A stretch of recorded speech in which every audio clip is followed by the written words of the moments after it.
سلامة أنها بالنفتواتنا كبراتن بيتسبب تقرأي برودكاست سيرفيس نعلة حاموس عسران شوعتن قنبت كلتشن عسرت شمونتن عم تمرت ستواردو حدشتين وانا ومعوالتات هيزنا لكم قريبنا لنا حبراوز عنيتكم ساناكهم بمعدام نابزر زراتهم تسقاقرنا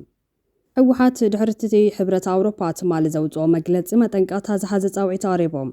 حبرة أوروبا مسكالوت عسرت قلتها قراس كوينو نتابع أحمد زكايرو نايمرت أدراما كم زغبلو أبزوجو مقلت حبيريوم بلتقنا دما نزي بتحقواس كتشدرلو ترايوم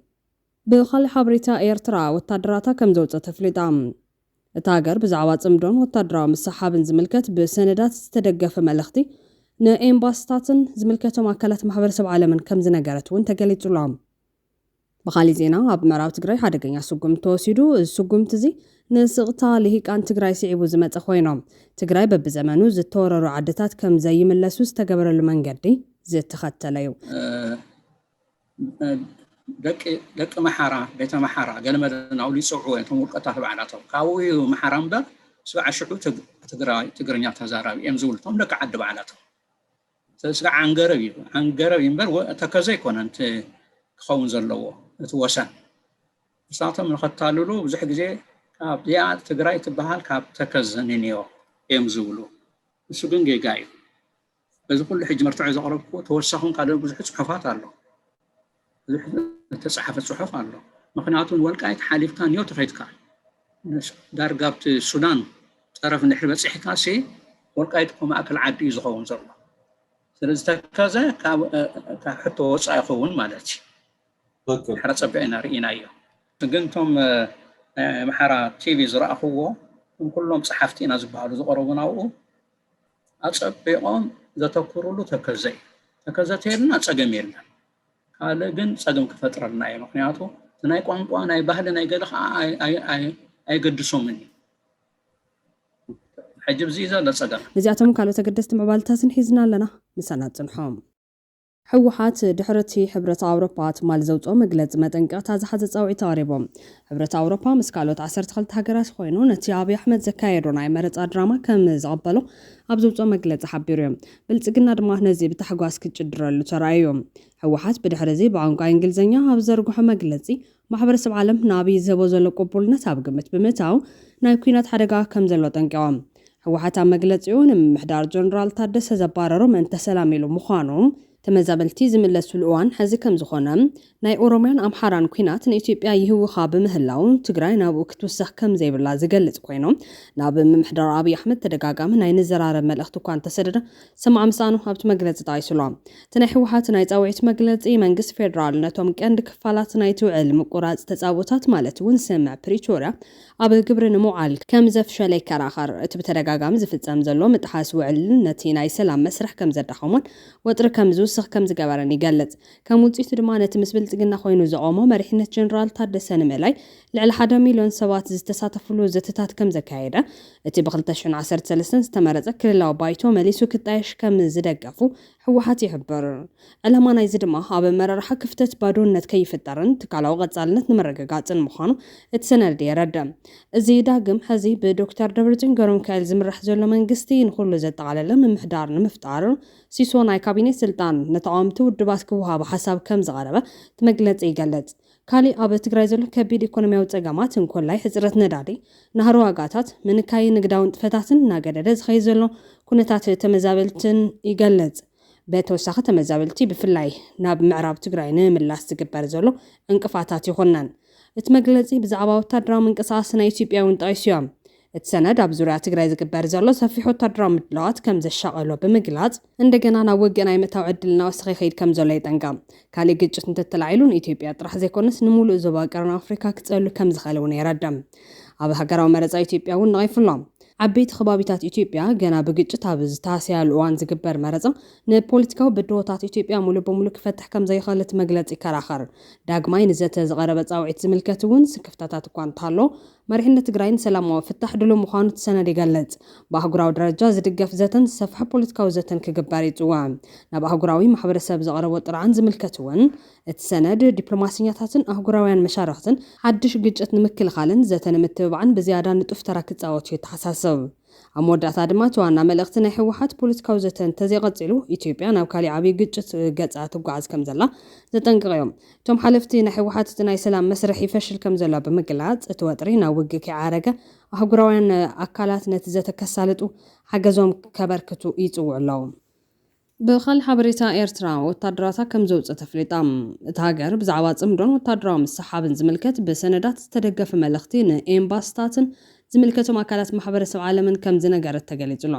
ኣብ ዝቕንያት ኣብ መንጎ ወታደራት ትግራይን ኤርትራን ኣብ ዶባት ዝተኻየደ ርክብን ስቕታ ቤት መንግስቲ 4 ኪሎ ዝወለዶ ጥርጣርን ኣዘራራብ ዛዕባ ኮይኑ ቀንዮም ንመጀመርያ ግዜ ኣብ ዶብ ትግራይን ኤርትራን ኣብ መንጎ ወታደራዊ ሓይልታት ክልቲኡ ኣካላት ቀጥታዊ ርክብ ተገይሩሎ እቲ ቅድም ክብል ጽምዶ ተባሂሉ ዝፍለጥ ዝነበረን ብቐንዱ ኣብ ምትእስሳር ህዝቢ ምስ ህዝቢ ባህላዊ ምትእስሳር ዝተሓፀረ ዝምድና ሕዚ ቅርጹን ትሕዝቱን ቀይሩ ናብ ወግዓዊ መድረኽ ሕድሕዳዊ ምርዳእ ክልታዊ ወታደራዊ ሓይልታት ተቐይሩ ኣሎ ዝብል መደምደምታ ብዝተፈላለዩ ኣካላት ይወሃብ እኳ እንተሎ ኤርትራ ግን ነዚ ዝምልከት መብርሂ ከም ዝሃበት እዩ ተገሊጹ ዘሎ ዝሓድሽ ርክብ ክልቲኡ ሰራዊት ስዒቡ ምትሕብባር ዝያዳ ንምጥንኻር መደብ ሕድሕዳዊ ምርዳእ ዝተኻየደ ኮይኑ እዚ ፍጻመ ኣብ ፖለቲካዊ መልክዕ ምብራቕ ኣፍሪካን ኢትዮጵያን ሓድሽ ስትራቴጂካዊ ምዕራፍ ክኸፍት ከም ዝኽእል ተንተንቲ ክገልጹ እኳ እንተጸንሑ ምስ ሓድሽ ተኣወጁ ዘሎ ወታደራዊ ጥምረት ሰራዊት ትግራይን ሓይልታት ፋኖን ኦነግን ግን ናይ ኤርትራ መርገጺ ዝተፈለየ ኮይኑ ኣሎ ድሕሪ ስምምዕ ሰላም ኣብ መንጎ ክልል ትግራይን ማእኸላይ መንግስቲ ኢትዮጵያን ኣብ ዝተፈላለዩ ምምሕዳራውን ፀጥታውን ጉዳያት ዘይምርድዳእ ኣብ ዝረኣየሉ ዘሎ ኣብዚ እዋን እዚ ክልላዊ ዕጡቓት ሓይልታት ምስ ሰራዊት ጎረቤት ሃገር ቀጥታዊ ርክብ ብምፍጣሮም ብመንጽር ክልላዊ ድሕነትን ሓለዋ ዶባትን ሓደሽቲ ስምምዓት ክህልው ከም ዝኽእሉ ጥርጣረታት እኳ ተጸንሖም ነዚ ጥርጣረታት ዘነጽር እዩ ኤርትራ ህዝቢ ኢትዮጵያን ማሕበረሰብ ዓለምን ፍለጡ ላይ ዝብል መልእኽቲ ኣመሓላሊፋ ዘላ እዚ መልእኽቲ ሰራዊት ትግራይን ሰራዊት ኤርትራን ነናይ ባዕሎም ወታደራዊ ክዳን ዩኒፎርም ተኸዲኖም ክራኸቡን ከለዉ ዘርኢ ቪድዮ ኣብ ዝተዘርግሐሉ ወቕቲ እዮም ብዙሓት ነዚ ብወግዕ ዝግበር ዘሎ ወታደራዊ ምትሕዋሳት ቁርብ እንተዝሃድ ብዓይኒ ፖለቲካ ኮነ ብዓይኒ ዲፕሎማሲ ትኽክል ኣይኮነን ዝብል ማዕዳ ብምቕራብ ሕዚ ክህሉ ዝኽእል ርክብ ስልታዊ ወይ ከዓ ታክቲካል ርክብ እዮም እዚ ድማ እቲ ርክብ ክሳብ መዓዝ ይጓዓዝ ዝፍለጥ ነገር የለን ስለዚ ርክብ ሰራዊት ኣብ ባይታ ጥራሕ እዩ ክኸውን ዘለዎ ናብ ማሕበራዊ ሚድያ ምግዋሕ ካብ ጥቕሙ ጉዳት የመዘን እቲ ሸበድበድ ድሕሪ ዓወት ይኹን ዝብል መልእኽቲ ከም መሓላልፉ እዮም ተራእዮም ነይሮም ብድሕሪ እዚ እያ ኤርትራ ሰራዊታ ናብ ወታደራዊ ጽምዶ ከም ዘይጽምበርን ብዘይካ ርክብ ህዝቢ ምስ ህዝቢ ካሊእ ወታደራዊ ጥምረት ከም ዘይትድግፍን ንኣዋሃቲ ጽምዶን ማሕበረሰብ ዓለምን ፍለጡ ለያ ዘላ እዚ ምዕባለ ሕወሓት ፋኖ ኦነግ ኦብነግ ውድብ ቤንሻንጉል ጉሙዝ ውድብ ጉሙዝን ናይ ዓፋር እጉጉማን ሓበራዊ ካውንስል መሰረቶም ዝብል ሓበሬታ ድሕሪ ምዝርግሑ ዝወፀ እዩ ኤርትራ ወታደራዊ ካውንስል ሙሉ በሙሉ ብናይ ኢትዮጵያውያን ናይ ፖለቲካ ፓርቲታት ዝተመስረተ ምዃኑ ኤምባሲታት ክፈልጡ ኣዋሃቲ ጽምዶ እውን ነዝፈሊጦም ህዝቢ ኢትዮጵያ ክፈልጥ ክገብሩ ከም ዘፍለጠት እዩ ዛራ ሚድያ ፀብፂቡ ዘሎ እቲ ኤርትራ ዘይብሉ ወታደራዊ ካውንስል ድሕሪ ኣብይ ኣሕመድ ዘላ ኢትዮጵያ እንታይ ክትመስል ኣለዋ ኢሉ ዝሰርሕን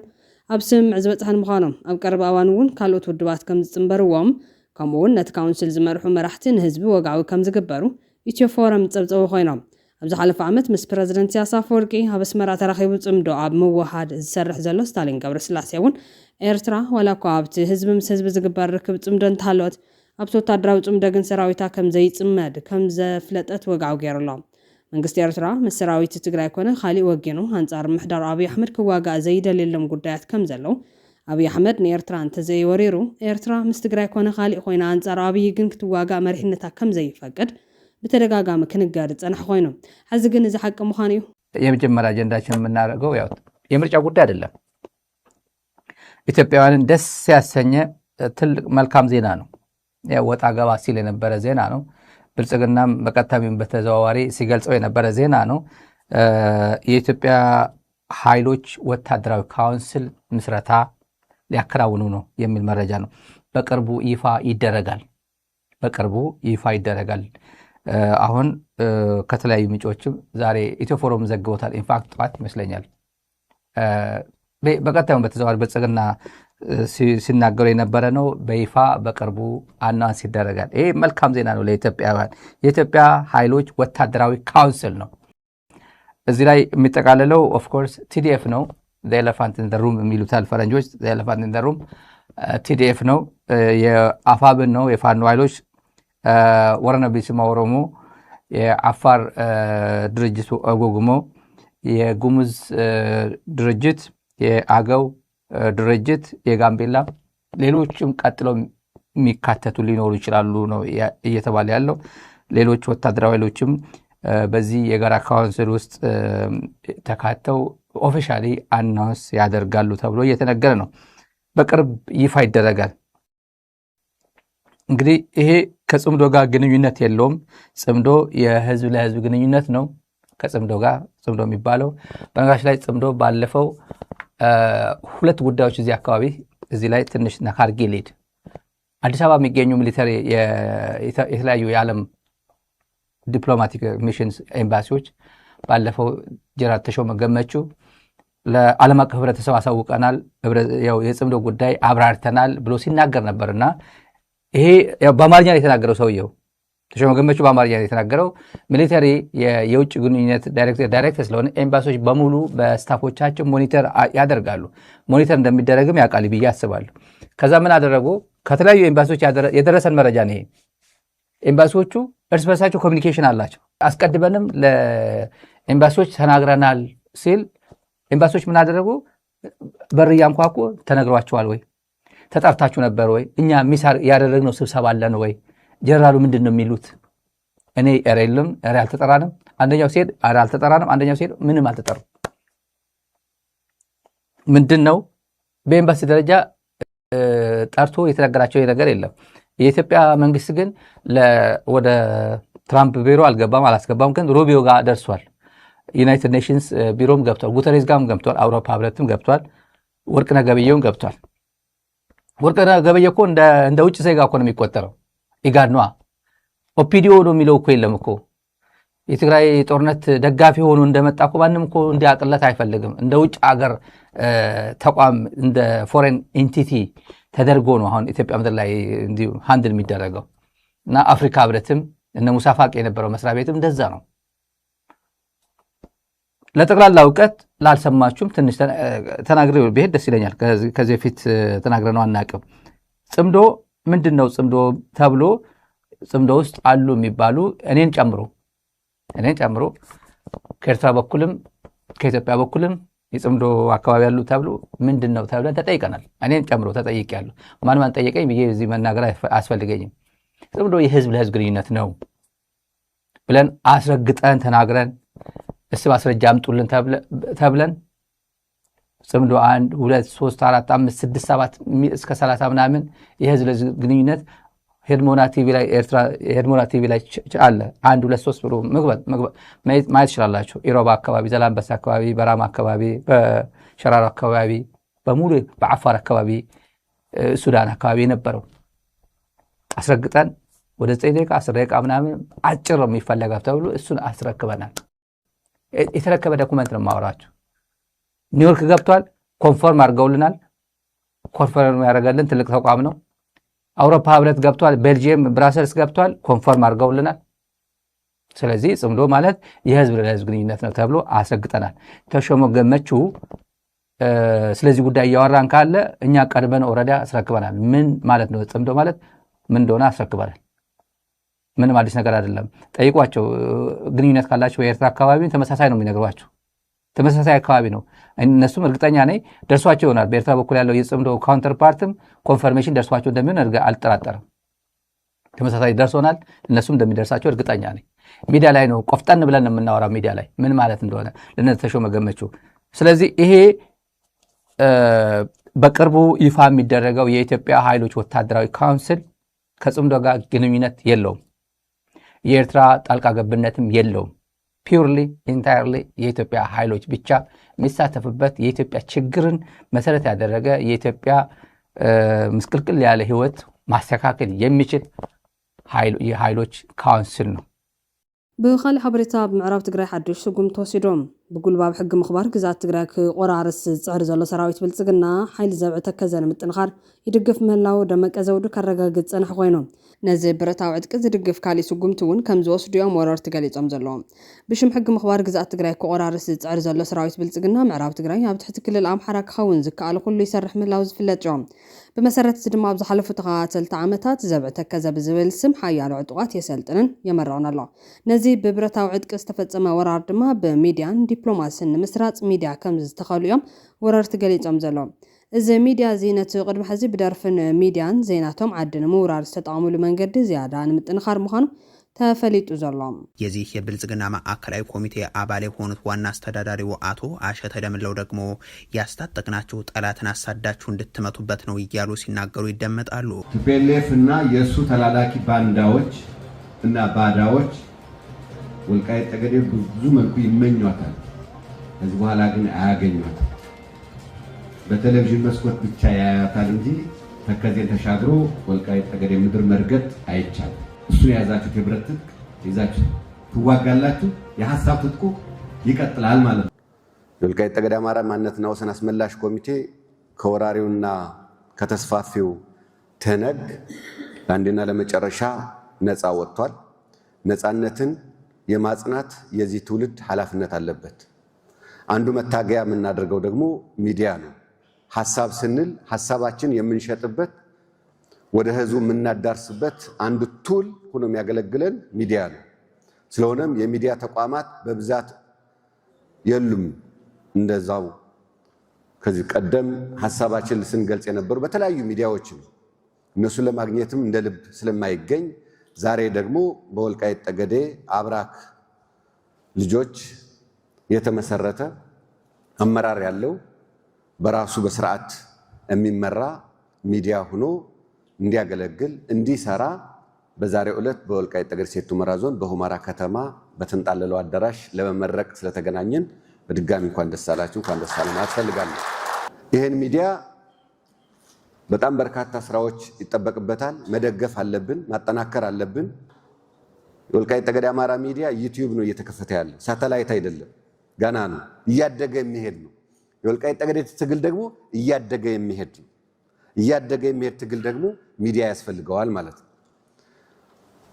እንደዚህ መድረክ እየፈጠርን ልንወያይ እንችላለን። ፌስ ቱ ፌስ የሚባለው ግን በሚዲያ ሲዘገብ ከዚህ ያለ ማህበረሰብ ሳይሆን ሌላ ቦታ ያለው ማህበረሰባችን ለማስረዳት ይጠቅመናል። ሌላው የህብረተሰብ ክፍል ለሌሎች ፍትህ ወዳድ ኢትዮጵያውያንም ዓለም አቀፍ ማህበረሰብንም ማስረዳት ይኖርብናል። ጠላቶቻችን በርካታ ሚዲያዎች ትግራይ በብዘመኑ ብዝተፈጸመ ወራርን ኩናትን እናተቆርመመት ንእሽተይ ክትተርፍ ዝግበር ዘሎ ጻዕሪ ብዘይ ዓጋት ይቕፅል እዩ ዘሎ። ሕዚ ብመንግስቲ ብልጽግና ዝተወረሩ ታሪኻዊ ግዛታት ትግራይ ጥራሕ ዘይኮነስ ካልኦት ብክልል ኣምሓራ ተታሒዞም ዘለዎ ከም ደባርቕ፣ ሓዊሱ፣ ኣምባ ጊዮርጊስን ኣልዋሃ ምላሽን ዝኾኑ ታሪኻዊ ግዛታት ናብቲ ናይ ቀደም ምሕደራ ትግራይ ንምምላስ ዝተገበረ ጻዕሪ ብዘይ ምህላው እዩ ነታ ዝተረፈት ትግራይ ንምንቋር እዚ ኩሉ ጻዕርታት ዝግበር ዘሎ። ነዚ ኣብ ግምት ብምእታው ቀደመት ሒዞም ኣብ ጎኒ ህዝቢ ትግራይ ጠጠው ዝበሉ ኤርትራውያን ዓበይቲ ልሂቃን መንግስቲ ብልጽግናን ንህዝቢ ትግራይ ካብ ምጭፍጫፍ ሓሊፉ ነቶም ግዛታት ንምቑራስ ዝግበር ዘሎ ጻዕሪ ብምኹናን ህዝቢ ትግራይን ህዝቢ ኤርትራን ክተሓባበሩሉ ዘለዎም እዋን ሕዝቢ ምዃኑ ክገልጹ ጸኒሖም እዮም። ብፍላይ ዮሴፍ ገብረህይወት ዓብይን መንእሰይን ዮሴፍ ገብረህይወት ብምባል ዝፍለጡ ክልተ ኤርትራውያን ምሁራት ጉዳይ ትግራይ ህዝቢ ዘለዎ ኩነታት ክቐጽል ከም ዘይብሉ ተቃውሞኦም ከስምዑ ጸኒሖም እዮም። ምስ መንግስቲ ብልጽግና ብምስላፍ ንትግራይ ዝወግአ መንግስቲ ኤርትራ ሕዚ ምስ ብልጽግና ዝነበረ ርክብ ምዝሕታሉ ስዒቡ ነዚ ኣብ ልዕሊ ህዝቢ ትግራይ ዘንጸላልዎ ዘሎ ሓደጋ ንረብሑ ከውዕሎ ምንቅስቓስ ይገብር ከም ዘሎ ዝፍለጥ ኮይኖም ኣብ ጉዳይ ምዕራብ ትግራይ ግን መርገጽ ክሓዘ እዩ ዝቐጽል ዘሎ። መንግስቲ ኢትዮጵያ ንትግራይ ምስ ባዕዳውያን ሃገራት ብምትሕባር ኣብ ዝወረረሉ እዋን ካብቲ ናይ ኢትዮጵያ ዲያስፖራ ንላዕሊ ናይ ኤርትራ ዲያስፖራ ኣብ ጎኒ ትግራይ ብምስላፍ ነቲ ውግእ ዝቃወሙ ክኾኑ ከሎም ህዝቢ ትግራይ መድሓኒት፣ ምግበን ካልኦት መሰረታዊ ነገራትን ከይረክብ ብመንግስቲ ኢትዮጵያ ተኸልኪሉ ኣብ ዝነበረሉ እዋን እውን ናይ ኤርትራ ዲያስፖራ ማሕበረሰብ ብሚልዮናት ዝቑፀር ገንዘብ ንህዝቢ ትግራይ ብዝረኸብዎ መንገዲ ክሰዱ ጸኒሖም እዮም። ካብዚ ብተወሳኺ ትግራይ ካብ 2013 ዓ.ም ጀሚሩ ምስ ኢትዮጵያ ዝነበራ ናይ ፌደሬሽን ርክብ ምብቅዑ ስዒቦም ብወገን ኤርትራ ዘለዎ ወገናት ዕድል ትግራይ ካብ ሕዚ ድሕሪት ምስ ህዝቢ ኤርትራ እዩ ብማል ነታ ናይ መጻኢ ናይ ክልቲኦም ብዘመን ምኒልክ ተፈላለዮም ኣብ ክልተ ሃገራት ክነብሩ ዝተገበሩሉ ማሕበረሰባት መረብ ምላሽ ሓበራዊ ሃገርን ካርታን ከላልዩ ጀሚሮም ከም ዘለው ዝፍለጥ እዮም። ብዘመነ ምኒልክ ተፈላለዮም ዝነበሩ ኣብ ኤርትራን ኢትዮጵያን ዝርከቡ ማሕበረሰባት ብግዜ ሃይለስላሴ ብፌደሬሽን ናብቲ ዝነበሩ ሓደ ኣካል ተመሊሶም ዝነበሩ ክኾኑ ከለው እቲ ፌደሬሽን ልክዕ ዓመት ሎሚ ብመንግስቲ ብልጽግና ዝግበር ዘሎ ምፍራስ ፌደሬሽን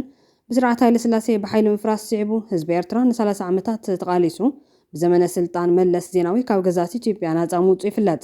ተመሳሳሊ ዕድል ዝነበሮ ህዝቢ ትግራይ ግን መራሕቲ ህወሓት ካብ ገዛት ኢትዮጵያ ክቕፅል ብምግባሩ ትግራይ ኣብዚ ሕዚ እዋን ግዳይ ጆኖሳይድ ብምዃና ብኤርትራውያን ፈተውቲ ህዝቢ ትግራይ ኣብ ልዕሊ ትግርኛ ተዛረብቲ ህዝብታት ዝተፈጸመ ጆኖሳይድ እዩ ዝብል መደምደምታ ክወሃበሉ ጸኒሖም። ከም ውፅኢቱ ድማ ብወገን ኤርትራ ዘለዉ ልሂቃን ንትግራይ ናብ ኤርትራ ብምጽምባር ነዚ ብክልተ ተኸፊቱ ዘሎ ህዝቢ ናይ ምድሓን ስራሕ ክስራሕ ኣለዎ ዝብል ሓሳብ የቕርቡ ኣለዎም። ብወገን ትግራይ ዘለዉ ልሂቃን ድማ ሉዓላዊ ግዛታት ትግራይ ናፃ ምግባር ጥራሕ ዘይኮነስ ታሪኻዊ ግዛታት ትግራይ ንሓተሉ እዋን ሕዚ እዩ ዝብል ፀቕጢ ይጋብሩሎም ቅድም ክብል ኣብ ጉዳይ ታሪኻዊ ግዝኣት መሬት ትግራይ ሓደ ሰነድ ኣውፅኡ ፀንሐ ዜነዶ.ኦርግ ዝተባሃለ ማዕኸን ሓበሬታ ሎሚ ድማ እቲ ካልኣይ ዝበሎ መረዳእታ ታሪኻዊ ግዝኣት ትግራይ ዝጥምት ሓበሬታ ዘርጊሕሎም ኣብ ወልቃይትን ከባቢያን መሰረት ገይሮም ካብ ዝተሰርሑ ወይ ቅድሚ ሕዚ ዝተሰናዱ 101 ዝኾኑ ስኑዳት መረዳእታታት ናይቶም 92 ዝኾኑ ሰነዳት ብግልፂ ዘቐመጡ ሓደ ሓቂ እዞም ሰነዳት ካብ 1607 ክሳብ 1967 ዓመተ ምህረት ኣብ ዘሎ ግዜ ዝነበሩ ግዝኣታት ትግራይ ዘዘንቱ ካርታ ዝሓዘ ናይ ኣስታት 360 ዓመታት መረዳእታ እዩ እዚ ድማ ወልቃይት ኣካልን ግዝኣትን ትግራይ ከም ዝነበረ የረጋግጽ ይብል እቲ ሕዚ ተረኺቡ ዘሎ ሰነድ ዝገልጹ ሓቂ ካብ 1707 ክሳብ 1794 ን87 ዓመታት ካብ 1840 ክሳብ 1886 ን47 ዓመታት ካብ 1939 ክሳብ 1941 ንክልተ ዓመታት በብዝተፈላለየ ግዜ እቲ ውፅእ እናበለ ሓንሳብ ኣካል ፖለቲካዊ ግዝኣት በጌ ምድር ሓንሳብ ግዝኣት መዘጋ ኮይኑ ከም ዝጸንሐ ድሕሪ ምዝንታው ብታሪኽ ግን ካብ ብቐደሙ ሃፍትን ንብረትን ተጋሩ ከም ዝኾነ ዝተኻለለሉ ስርዓት እውን ኣብ ትሕቲ ግዝኣት ትግራይ ከም ዝኾነ ብመረዳእታ ደጊፉ እቲ ማዕኸን ሓበሬታ ገሊጹዎሎም እዚ ብመረዳእታን በብግዚኡ ዝነበረ ናይ ምሕደራ ስርዓትን ክበሃል ብእቲ ውፅእ ዝግለጽ ኣሰራርሓ እምበር ብርግጽ እቲ ከባቢ ግዝኣት ኣምሓራ ንምንባሩ ዝገልጽ ዝኾነ ይኹን መረዳእታ ከም ዘየለም ኣብቲ ሕዚ ተረኺቡ ዘሎ ሰነድ እውን ነዚ ሓቂ ብኽውንነት ዝገልጽ ሓበሬታ ከም ዘየለ ኣነፂረሎም ካብዚ ብምብጋስ ፖለቲከኛታትን ልሂቃንን ኣምሓራ ዘሰጉምዎ ወልቃይት ናትና ዝብል ተረኽ ካብ ሓቂ ዝረሓቐ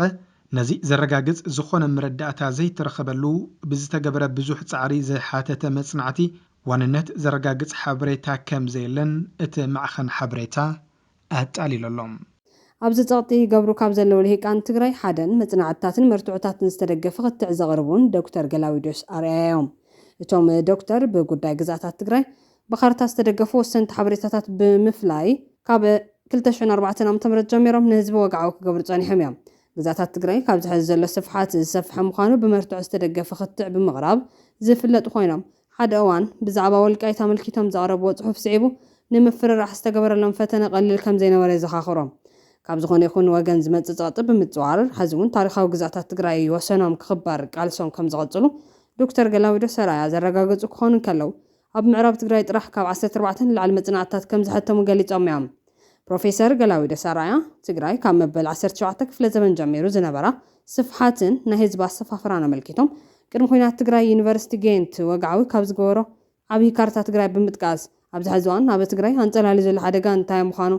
ኣብራሃሪሆም ኣለዎም እቲ ካርታ ዶክተር ገላውዴዎስ ኣርኣያ ከካይድዎ ጽኑሕ መጽናዕቲ ብልክዕ ዝገልጽ ብምዃኖም ኣብ ጀርመን ዝርከቡ ፕሮፌሰራት ዩኒቨርሲቲ ጌንት ምስጋና ከም ዝላኹ ገሊጾም እዮም ወሲኾም እውን ዩኒቨርሲቲ ጌንት ወግዓዊ ዝገበሮ ካርታ በልሂቃን ኣምሓራ ክዝንተ እቲ ዝጸንሐ ናይ ሓሶት ትረኻ መሰረት ኣልቦ ምዃኑ ዘረጋግጽ ምዃኑ ተዛሪቦም እዮም ብፕሮፌሰር ሪቻርድ ፓንክረስት ኣብ ዝተተርጎመ መጽሓፍ ፓራደስ ዝርከብ ካርታ እውን ብዛዕባ ታሪኻዊ ግዛታት ትግራይ ተመሳሳሊ መርትዖ ምዃኑ ረዲዮም እቲ መበል 17 ክፍለ ዘመን ዝነበረ ምስክርነት ፓራዳስ እንታይ ይመስል ከም ዝነበረ እውን መብርሂቦም ኣለዉ እዚ ኣብ ፍርቂ መበል 17 ክፍለ ዘመን ዝተጻሕፈ መጽሓፍ ብዙሕ ዝርዝር ሓበሬታ ትግራይ ዝሓዘ ብምዃኑ ንትግራይ ንምንኣስ ዝሰርሑ ልሂቃን ክጠቕስዎ ከም ዘይደልዩ እዩ ዶክተር ገላውዴዎስ ኣርኣያ ኣረድዮም ዘሎ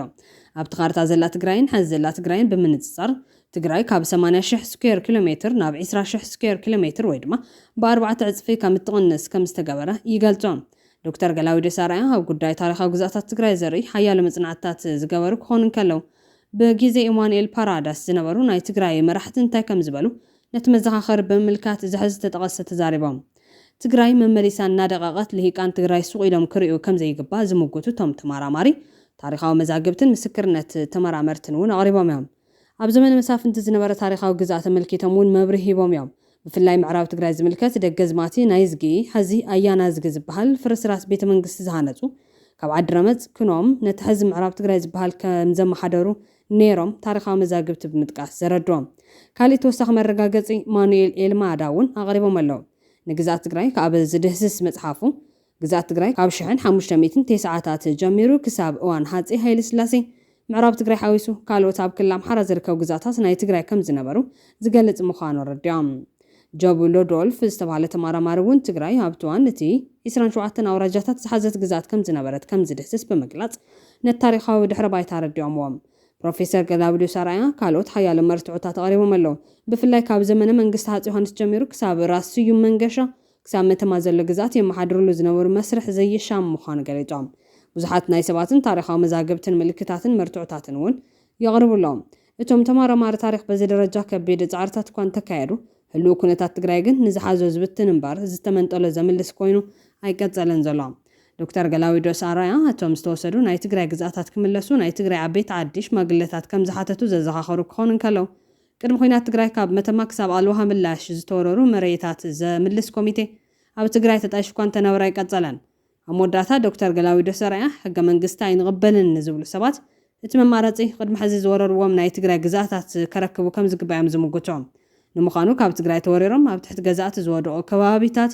ብዘይካቶም ኣብ ዘመን ንፈልጦም ኣይኖት እዮም ንዝብል ዶክተር ገላውዴዎስ ብመረዳእታ ተደጊፎም ቅድሚ ሕዚ ንዝሃቡ ሓበሬታ ክትከታተሉ ብክብሪ ንዕድም።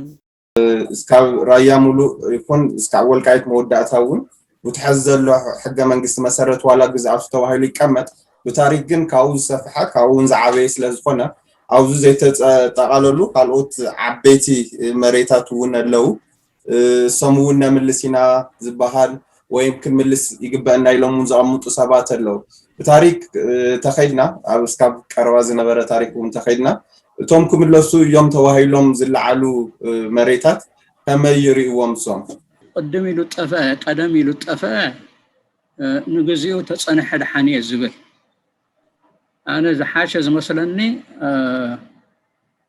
መጀመርያ ቀረባ ግዜ ጠፍአ ወልቃይት ጸገዴ ጸለምቲ ራያ እኳ ተመሊሱ ኣሎ ንዕኡ ምምላስ መጀመርያ ድሓር ግን ቀደሙን ተኻታዕኩሉ ኣነ ቀደም ተኻታዕኩሉ እንታይ እዩ ኣልዋሃ ምላሽ ንሱ እዩ ዶብ ናይ ትግራይ ኣልዋሃ ምላሽ ስለዚ ግን እንታይ እዩ ንኹሉ እቲ ናህና ነበረ ብጥንቲ ብገለና ኣልካ ኩሉ ግዜ ኩናት ክትኣቱ ስለዘይግባእ እምበር ኣልዋሃ ምላሽ ኣሎ ብደቡብ ብምዕራብ ድማ ዓንገረብ ክኸውን ኣለዎ እየ ዝብል ኣነ ብናተይ ርእይቶ ዓንገረብ ምክንያቱ ካብ ዓንገረብ ንኒአ ዓዲ ኣምሓራ ዝበሃል ዋላ ኣብቲ ወልቃይት ኮይኖም እውን እቶም ጸገዴ እውን ዓዲ ኣምሓራ ዝብሉ ካብ ዓንገረብ ንኒአ እምበር ካብ ተከዘ ካብ ገለ ኣይኮነን ይፈልጡ እዮም ኣጸቢቖም ተጋሩ ምዃኖም ቆቶት ስለዚ እሱ እውን ንድሓር ግዜ ክንዛረበሉ ንኽእል ኢና ግን እዛ ኣልዋሃ ምላሽ ናይ ገድን እያ ዋላ እውን እሱ ተዘይተኻእለ ቆቦ ብ49 ዓመተ ምህረት ስለ ዝኣተወንዎ ኣሎ ኣላማጣ ኮረም ጥራይ ዘይኮነስ ቆቦ እውን ናይ ትግራይ እዩ ግን እንታይ ጸጊሙ ኣብቲ ክልል ክምስረታ ከለዋ ኣብ ቆቦ ዝነበረ ህዝቢ መብዛሕትኡ ኣማርኛ ተዛረባይ ነይሩ ምክንያቱ ነቶም ተጋሩ መሰውፅዎም ኣምሓሩ ስለ ዝበዝሑ ብኡ እዮም ከይዶሞ እቲ ክልል ዝበዝሕ ኣምሓርኛ ስለ ዝዛረብ ኢሎም ገዲፎሞ ማለት እዩ እምበር ናይ ትግራይ መሬት እዩ ዝነበረ እሱ እውን ሕጂ ደማረቕ ከም ጌጋ ገይረ ዝረኣኽዎ ኣነ ኣምሓራ ክልል እዮም ኣትዮሞ ምክንያቱ ዝበዝሕ ኣማርኛ ዛረብ ኢሎም ስለ ዝኣምኑ እዩ ካልእ እውን ፀገማት ኣለና እዩ በዓል ሸኸት ዓፋር ኣትዩ ዘሎ እቶም ህዝቢ ማዕናቶም እኳ ተጋሩ ኢና ምለሱና ኢሎም ብዙሕ ግዜ ግን ሰምዖም ኣይረኸቡን ስለዚ እሱ ግን ቀሲልና ንገብሮ ነገር እዩ ኩናትን ኣብ ገለን ስለ ዘለና ኦልሬዲ ብዙሕ ጉድኣቱን ስለ ዝመፀ ዝምለስ መሪስካ ቀሲልካ ዝግበር ነገር ክኸውን ኣለዎ እየ ዝብል ኣነ ንሕና ሕጂ ገዳሲ ኮይኑ ንረኺብናዮ ዘለና ብዙሕ እውን ዘዘራርብ ዘሎ ከም ዝጠቐስካዮ ናይ ወልቃይት ስለ ዝኾነ ብዛዕባኡ ኣስፋሕ ኣቢለ እውን ክገልፆ ኽእል ፀገም የለን ንሕና መርትዖ ኣለና ኢሎም ኣብ ናይ ኣምሓራ ቴሌቭዥን ብዙሕ ዘቕርብዎ ኣሎ ቅድሚ ኩሉ ኣነ የተዛረብኩ 2004 ዓመተ ምህረት ብፈረንጂ ድሓር እውን ኣብ ቮይስ ኦፍ ኣሜሪካ ቀሪበ ተዛሪበ ነይረ ወልቃይት ናይ ትግራይ ኢለ ሽዑ ብዙሕ ተጻብኦ በፂሕኒ ነይሩ ምክንያቱ ኣብ ዳያስፖራ ዘለዉ ፔቲሽን ፅሒፎም ናብቲ ስርሐይ ስገግዎ ዝብል ግን ኣይቀንዖምን هنا غوينو السو زي قدس والقايت نايمنيو زي قليل مفلاطو حدا بتاريخ حجه أوروبا تمرتعوتات قال أيدما قان بهلنا له ناي والقايت تقراونات قليل مفلاط لازم مجمري غنفلط زلنا كم أقاطعمو خوينو أنا بزغوركو مسمعة مرمرن بشحن 620 زلو ጊዜ دكتور ይቅርታ አማከል እንትን ኢለ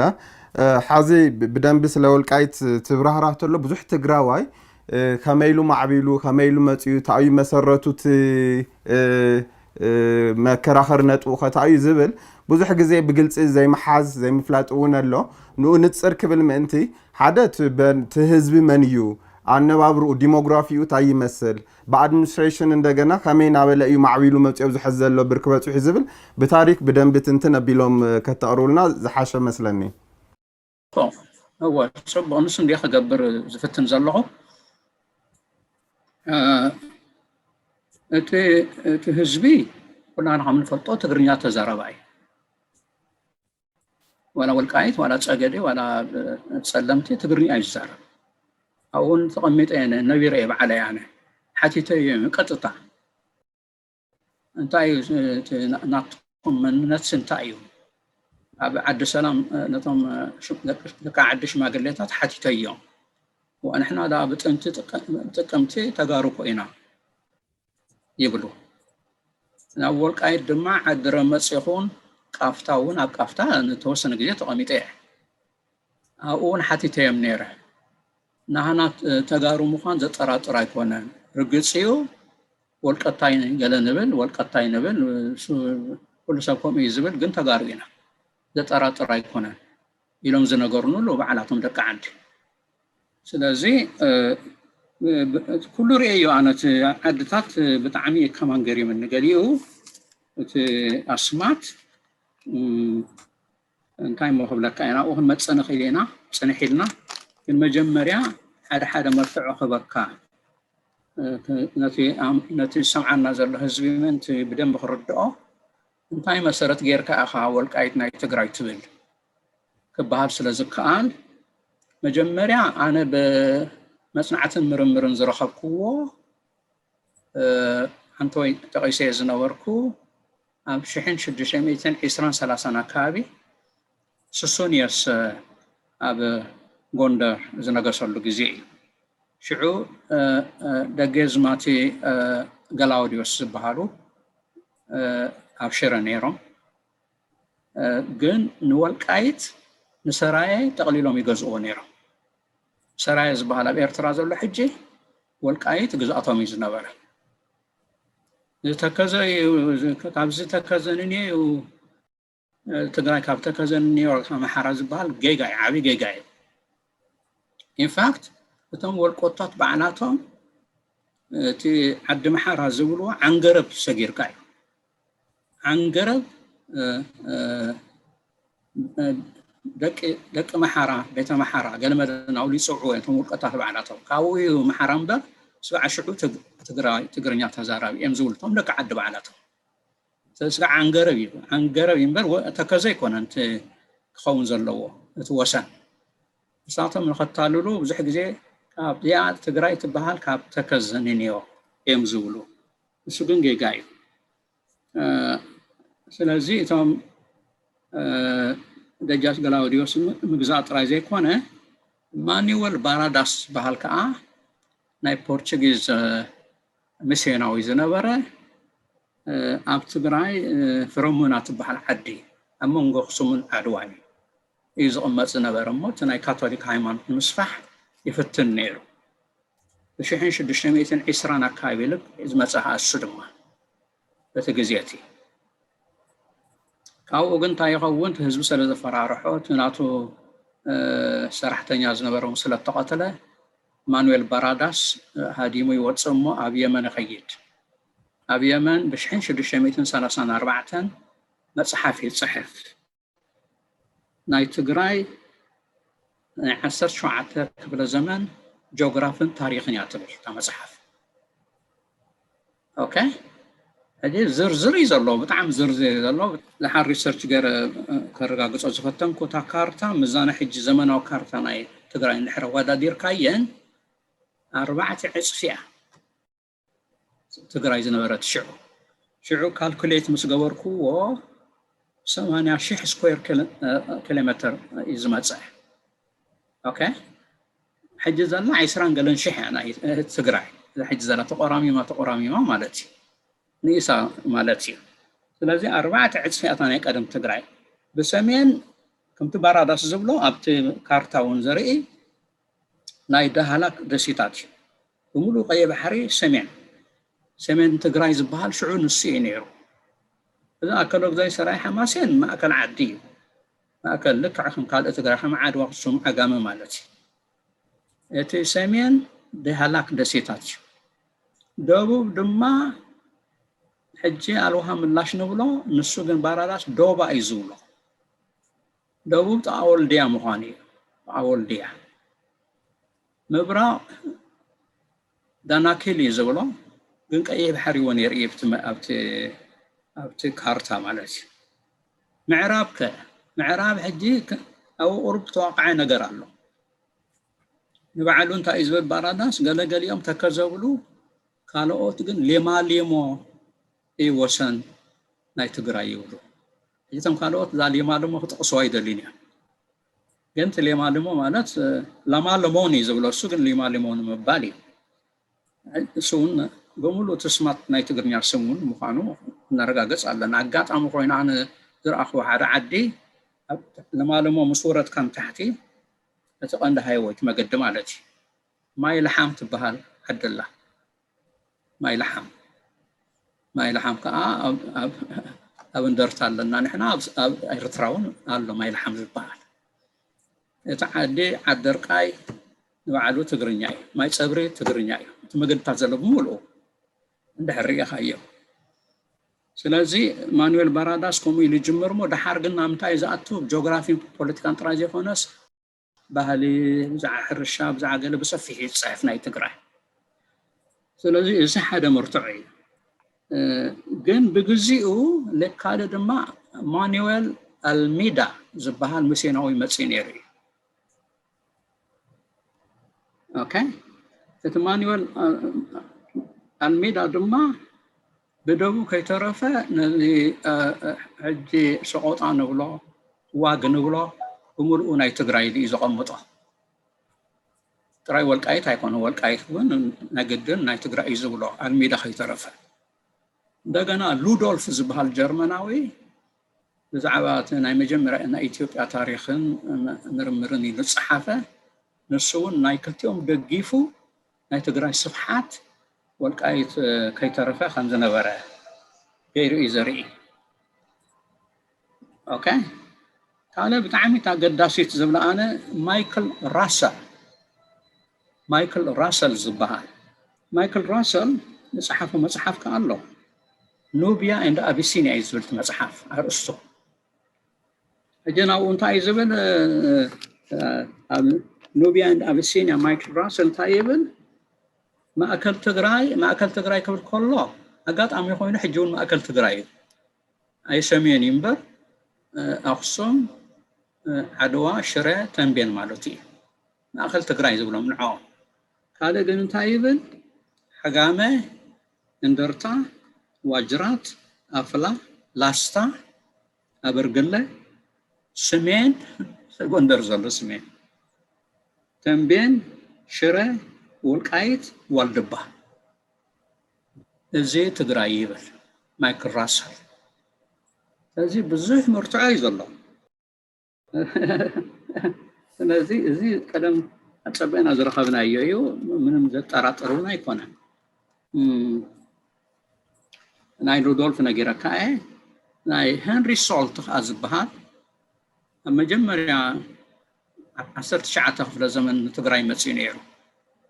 ኣብቲ ጸሓፈ ጽሑፍ ናይ ኣክሱም ሓወልቲውን ዘለዎ ጽሑፍ ጽሒፉ ነይሩ ሄንሪ ሶልት ከተወሳኺ ትግራይ ካብ ጎቦታት ሰሜን ሓሊፉ ንሱ ሓሊፉ ባራዳስ ሪኢኻ ሰሜን ለማለሞ እዩ ዝብል እዚ ግን ሓሊፉ እዩ ዝኸይድ ዘሎ ሓሊፉ ይብል እሞ ብክላ ቦጃ ታክወ መሬት ሻንቅላ ይብል ሻንግላ እዩ ዝብሎም ከም ግዝኣቱ የመሓድሮ ከም ዝነበረ ትግራይ ይገልጽ ስለዚህ ሸተቲልካ በሰሜን አቢልካ በዚ በኒሻንጉል አቢልካ መተማ ከይተረፈ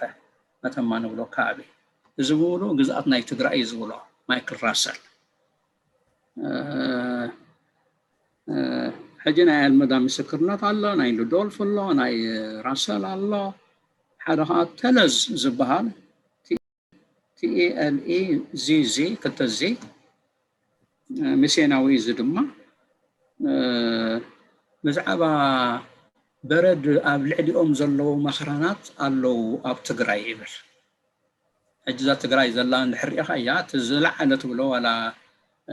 ዓሲም ባብል ካልእ ቁሩብ ዛሕልን ክሳይን ይህልዎ እምበር ከምቲ እሱ ዝገልጾ ይኮነን ኣብዚ ግን እንታይ ይብል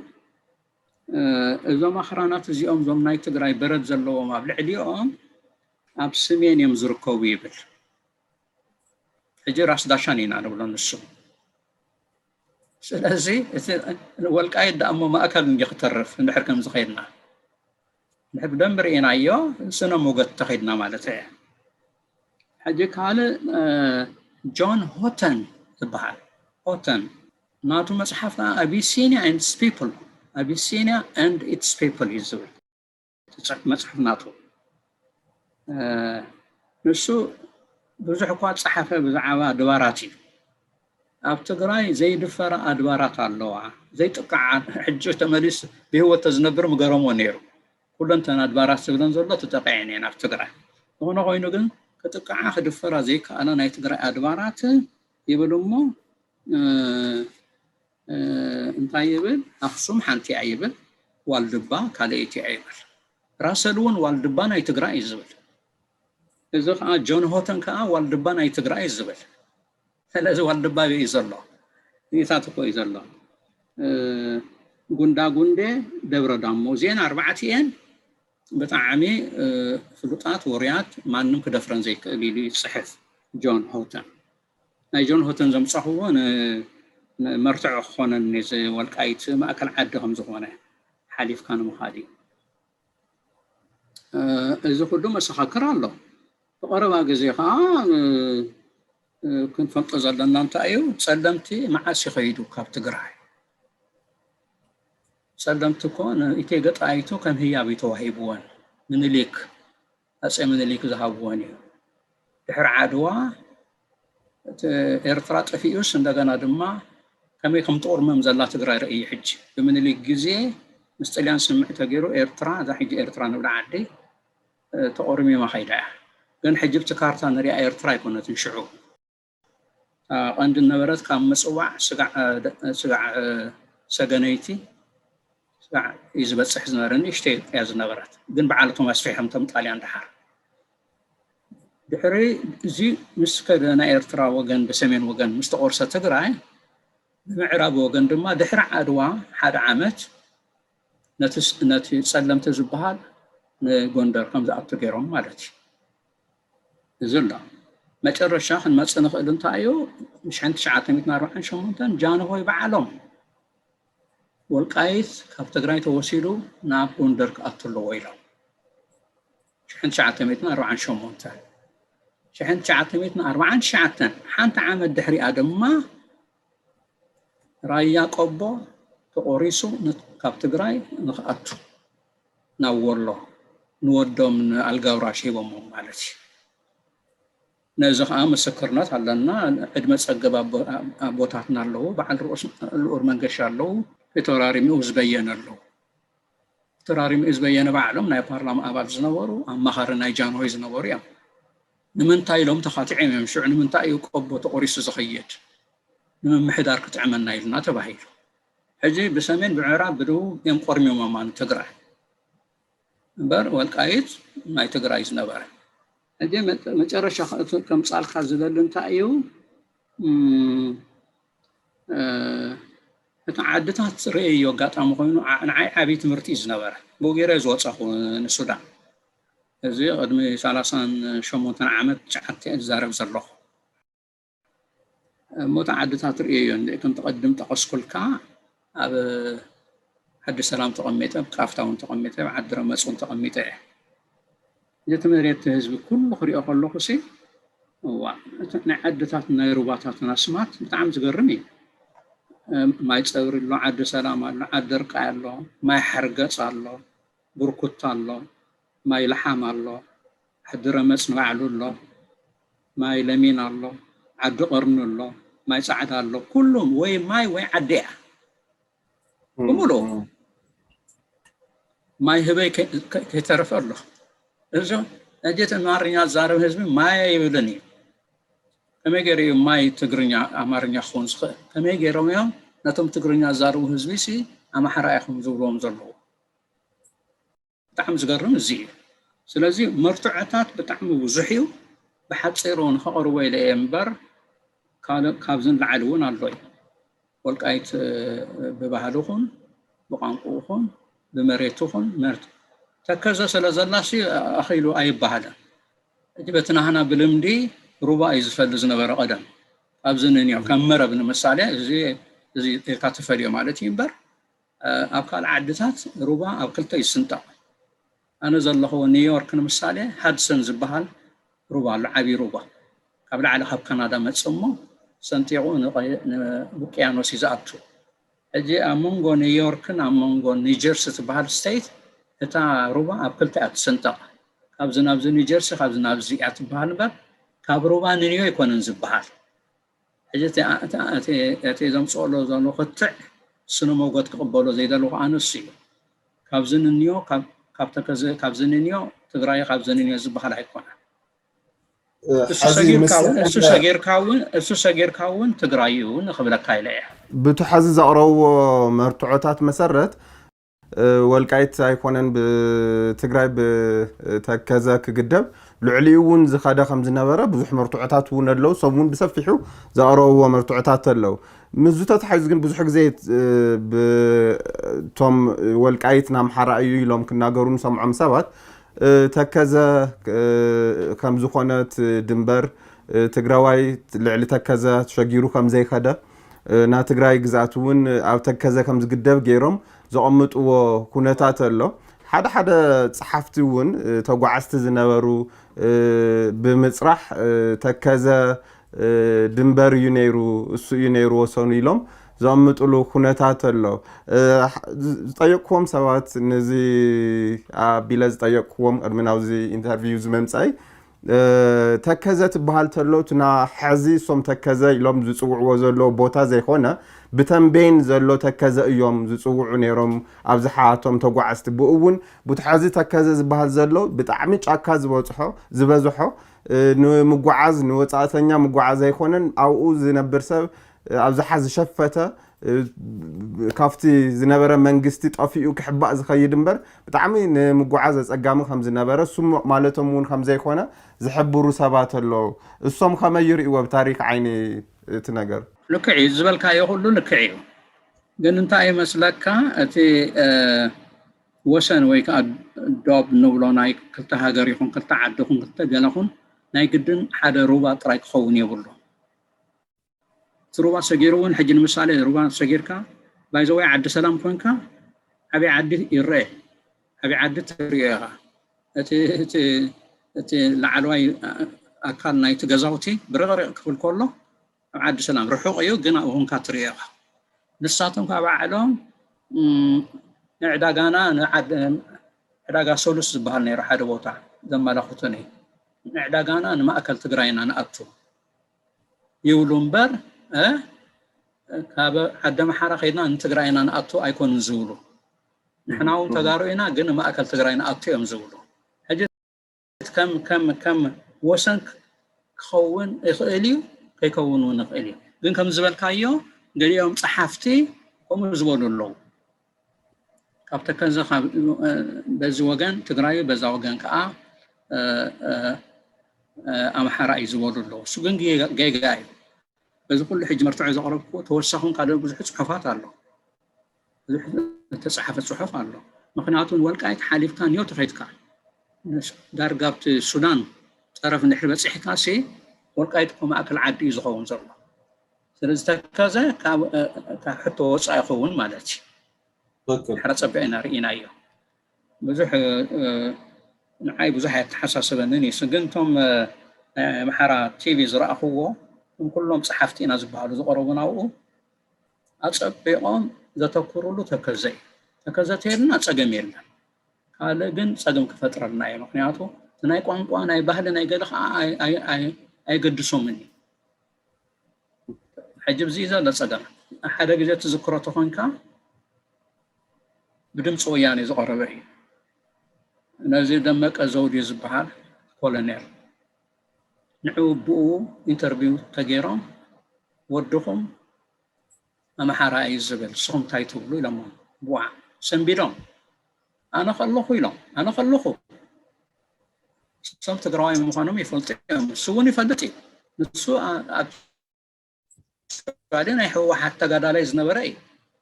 ግን ኩሉ ግዜ ኩሪ ዝኸደ ምንም ዓይነት ለውጢ ኣብ ሓንጎሉ ኣይመፅን እዩ ንሱ ከዓ ዝፍክር ዘሎ ሕጂ ካብቶም ዝፍክሩ ሓደ ሓደ ናህና ኣይቲ መሬት ናይ ኣምሓራ እዩ ይብል ኣሎ በዓሉ ኣምሓራይ ዘይኮነ እዚ ፀገማት እውን ኣሎ እዩ ናይ ኣይደንቲቲ ሓንሳ ተሸፋፊኑ እዩ ዝኸይድ መብዛሕትኡ ግን እቲ ናይ ወልቃይት ህዝቢ ትግራዋይ ምዃኑ ይፈልጥ እዩ እንዲያውም መሰረቱ ከይተረፈ ካብ ዝቦታ ኢና መፂና ካብ ሽረ ኢና መፂና ካብ ተንቤን ኢና መፂና ካብ ሽምዓ ጋመ ኢና መፂና ዝብሉ ብጣዕሚ ብዙሓት እዮም እዚ እኮ ተራእየ እኮ እዩ ብግልፂ ተራእየ ነገር እዩ እሞ ኣነ ብዙሕ ኣይገድሰኒ እቲ ናይ ተከዘ ክልዓል ይኽእል ግን ተከዘ ሓሊፍና እዚ ኩሉ ዝጠቐስኩልካ ማዕረ ሲሜን ማዕረ መተማ እዚ ኩሉ ብተጋሪኡ ዝመሓደር ዝነበረ ኣካል ናይ ትግራይ ኮይኑ ማለት እዩ